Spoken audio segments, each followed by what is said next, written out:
Okay, we are live. I forgot to turn off my Wi-Fi. Let me do that first. Here we go. Okay, so today is going to be a little bit different than the other live streams I've been doing because this is going to be a quick little farm tour. I get lots of questions about what we're doing here, and so I just thought people might think it was kind of fun to see this.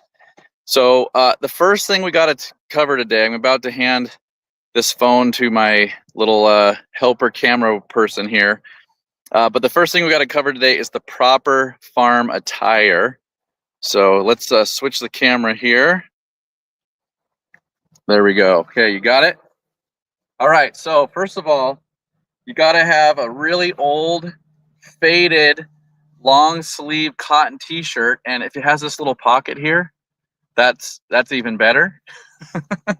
So whatever you wear on the farm is going to get dirty, torn, destroyed somehow. Okay, so then that with jeans, and then the boots here. The boots are, make sure you get those boots in. Those are really sexy right there, those boots. So lots of people wear cowboy boots. I like these irrigating boots. They're actually really comfortable, and you can walk right through water, which I'm going to show you this here in just a minute, but you can just walk right through water and you're not going to get wet. So we're going to start with the chickens. Oh, let me also just mention that the name of this farm, this is a little teeny little place. It's only 3 acres total, and the name of this farm is Sortofa, because this is sort of a ranch. So that's the name we gave it. And but I'm going to start with the chickens, show you kind of what's going on with the chickens. So hand me this back, Kate. All right, let me switch the camera. Well, actually, no, here we go. So this right here is our chicken coop. And when we got this property, this was beat up bad. So it was brown and really dilapidated. None of the run was there. Hold on, let me get to where you can see it. So none of this run was here. We added all of this run. You can see that we got a bunch of chickens in there. And so we built this run and fixed up this whole chicken coop, put in this window, added this little spot here where we can collect the eggs, which I'll show you here in just a minute. And every day you have to clear all that away from the door to get it open. But here is inside the chicken coop. So that's where they roost at night. You can see that we've got a bunch of them in the lay boxes right now.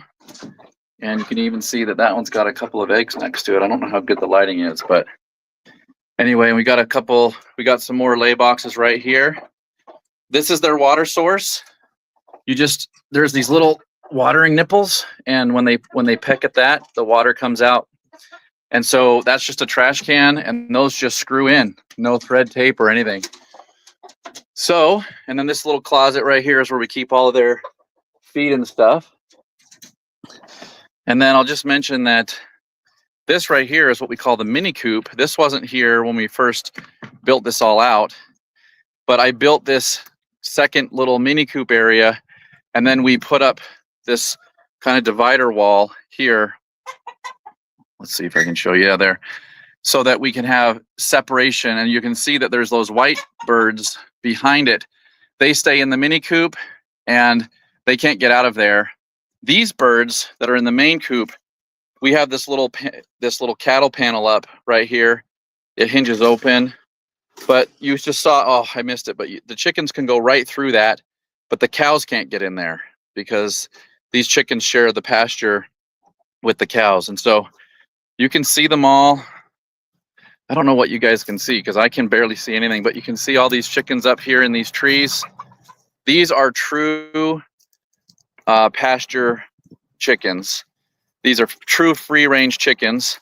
You know, the official definition of free range is that they have at least an ability to get outside. So a lot of these like mass producers, they have a place where they'll open a door for a few minutes a day and all those chickens are in a warehouse. Those are considered free range. These are actually free range. You can see them all over the place here. Right now, I don't know the exact count, but it's pretty close to 100 of birds that we have on property. And then the last thing about the chickens that I'll show you is just that when we bought this place, there were these dog runs because one of the previous owners, who actually had the same last name as us, which was kind of weird, not related, but he was a vet. And so he made these 3 dog runs here where he would keep some of the dogs that he was taking care of. So we put chicken wire all around them, and we learned the hard way that we had to put the some wire on the top also, because we first put some little chicks in here. A cat or something got down in from the top and killed a bunch of them.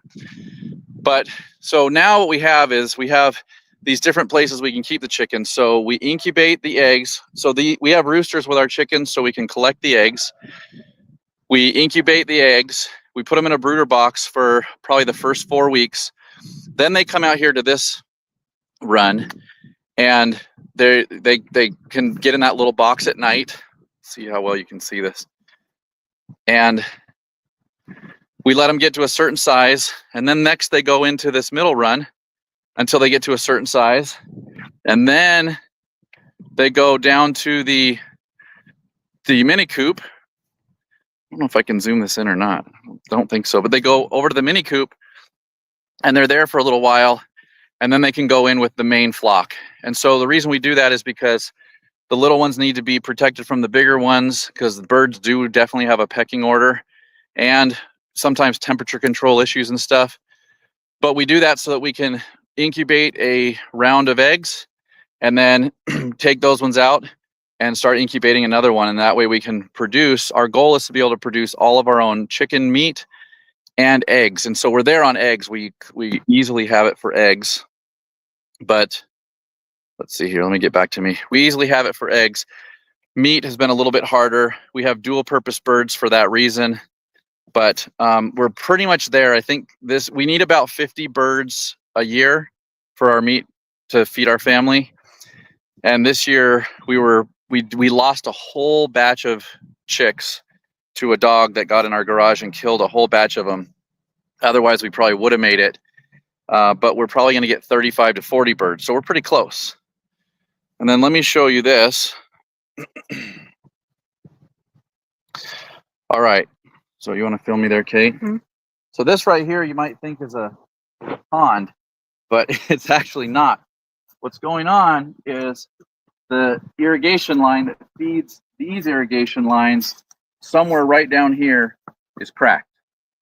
And so it's coming up out of the ground and it's creating this huge wet area here. So I'm going to have to use the tractor with the backhoe, dig down and get to where it's cracked and fix it. So the one thing I've learned about having a little farm property is that something is broken all the time. But you can see here, see if you can get down there where you can see the light glistening. You can see that this is a pretty steady stream of water running right now. So this is something I got to get fixed. It used to be a little trickle and now it's getting worse and worse. So it's definitely something I got to get fixed. If anyone's watching live, let me know if the audio is okay. Have we had any comments on that? Mm-mm. All right. We're going to walk over here to, so this what we're in right now is what we call pasture 2. And the way it works is these sprinkler lines are hooked to these risers right there, that yellow thing coming up out of the ground. And the whole system is hooked to a farmer's pivot. And that ground over there behind that fence is the farmer. That's alfalfa that's being grown, that green that you can see right there. And so when his pivot is on, then our system is pressurized and we turn on that riser, which puts all of these sprinklers on this line. And then we're coming up here a little ways. There's another riser that turns on all the sprinklers along this side over here. And so that makes it so that this whole pasture 2 gets watered from those 2 lines. I built that little red shed right there. It was a nasty sticker bush and ripped that out with the tractor and built that for the the lawnmower and the four-wheeler. Okay, so we're going over here towards pasture 1, and this is an old, we call this just the brown barn because it's the old, it's old. I'm gonna probably either fix it up or maybe even tear it down and build something new. But let's go around behind it, because this will let me show you some of the stuff we got going on. All right, so when we got here, this corral, this side, was all just one big open area. And so was this side over here, all just one big open area. And so the first thing we did, hey, there's Afro. She's one of our sows. And here's her piglets. So we'll talk about that just here in a second. So the first thing we did was we divided it out. Then I built that wooden structure there out of steel and wood. And then we kind of expanded our pig operations. Oh, we also, let me go around here, because this structure right here was here, but it had no face on it. It was just all open. And so we built that face on it to make it so that it's a barn that you can go in. And then as we expanded, I'm going to go back around to where we were. As we expanded, we realized that we needed to use this side for our operations too. Kate, we open this gate. And so the first step for that was to create this alleyway. So this alleyway goes between both of the different pig areas so that we can access all these different pig pens while the pigs are still in there.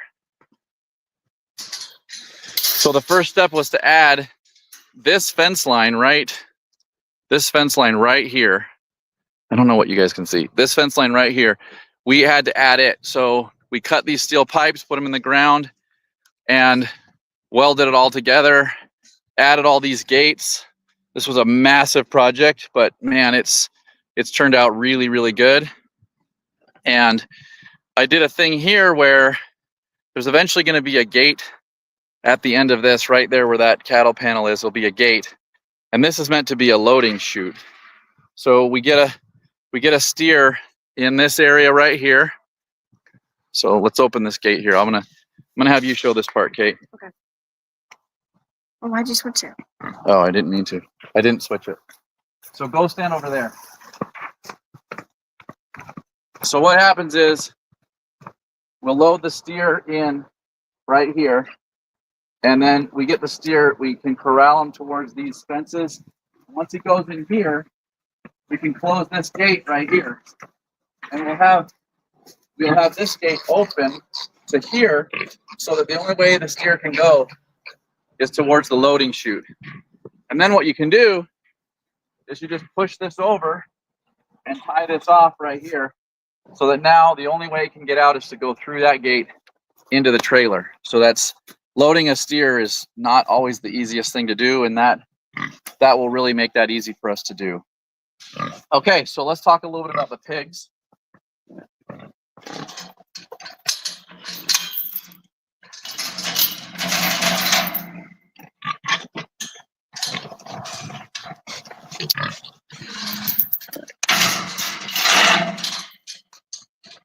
So this one's a newer mama, so she's still a little protective of her piglets, so we got to be careful of her.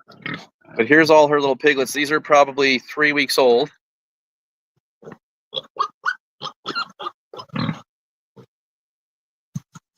And the thing that a piglet hates the worst is being held. So they don't mind really anything, but being held bothers them. So she's probably going to get mad at me when I do this, but I'm going to pick up one of these piglets. That's wimpy. These things are the cutest little things. Look at that face. All right, let's put him back down.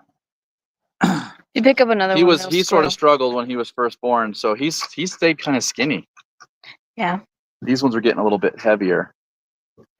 But what happened was we had 3 gills that haven't had any piglets yet. They all 3 got pregnant, and they gave birth, but one of them died. One of the moms died. So now we have these 2 sows, which means it's a female that has had piglets. We have these 2 sows. And so we had all these little piglets, and we had this huge mismatch because one of the sows had lots of piglets and one only had a few. But these guys have figured out a way to go underneath the fence, and so they just come nurse on whichever mom they can get to at the time. So it's kind of worked out really good for us because they're both really good moms. They both produce lots of good milk. And so the piglets are very happy. So every morning what we do is we just come down here. Let's go back out.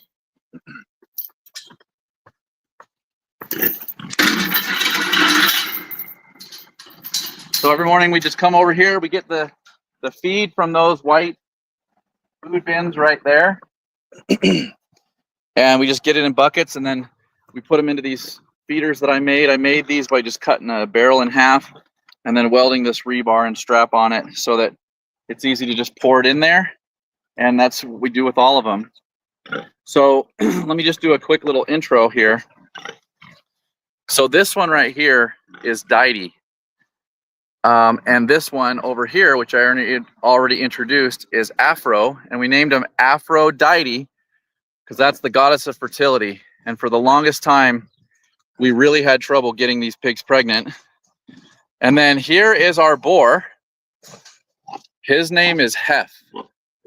And the reason is because Aphrodite's husband is named Hepatitis or something like that. I can't even remember now, but so we just shortened it and made it Hef. And there's another reason that you can probably guess why we thought Hef was a suitable name for him, because he's got lots of ladies and he is really good at getting them pregnant. So that's awesome for us. So Afro is a great mom. She throws huge babies. You can see these ones are all really big and healthy and just really good. So Afro and Diety are 2 of our sows. And then we have these 2 newer ones, which is, which one is this one? This one is Dita. And this one over here is Wilma. So right now we have 20 piglets on property. All right, let me show you one last thing, and then that can be good for today. We might go at some point. I'm probably going to do a video because my MBA Farmer channel has both farming videos and business videos.